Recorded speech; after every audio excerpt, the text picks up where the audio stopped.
বলছি আমার যে ইমেল আইডিটা আছে না, ওর পাসওয়ার্ডটা ভুলে গেছি, ওইটা একটু ঠিক করে দিতে হবে। পাসওয়ার্ডটা চেঞ্জ করে নাও। ঠিক আছে, তাহলে করে দাও।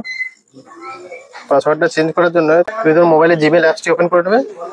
ওপেন করলে দেবে এই ধরনের একটা ইন্টারফেস আসবে। জিমেল অ্যাকাউন্ট আছে, তার যে আইকনটা এখানে দেখো, প্রোফাইলে যে আইকনটা আছে সেই আইকনের উপর ক্লিক করবে। ক্লিক করে এই ধরনের একটা ইন্টারফেস আসবে। এখানে একটা অপশন দেখতে পাবো, দেখো ম্যানেজ ইওর গুগল অ্যাকাউন্ট, এখানে ক্লিক করবে। ক্লিক করে অনেকগুলো অপশন পাবে এখানে। এইদিকে এভাবে একটা করে ছড়াবে, ছড়ানোর পর এখানে একটা অপশন দেখতে পাবো, দেখো সিকিউরিটি, এই সিকিউরিটি অপশনে ক্লিক করবে। ক্লিক করার পর এই ধরনের একটা ইন্টারফেস আসবে, পেজটি একটু উপর দিকে স্ক্রল করবে। এখানে একটা অপশন দেখতে পাবো, দেখো পাসওয়ার্ড, এই পাসওয়ার্ড অপশনে ক্লিক করবে।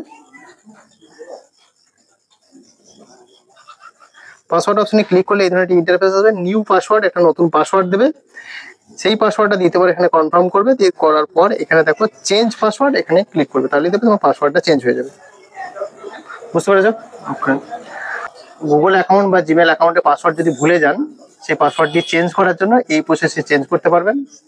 এই ধরনের ইনফরমেটিভ ভিডিও পাওয়ার জন্য পেজটিকে ফলো করুন এবং ভিডিওটিকে শেয়ার করুন, যাতে যাদের এই ধরনের সমস্যা আছে তারা এই ভিডিও দেখে তাদের সমস্যাটা সমাধান করতে পারে। ধন্যবাদ।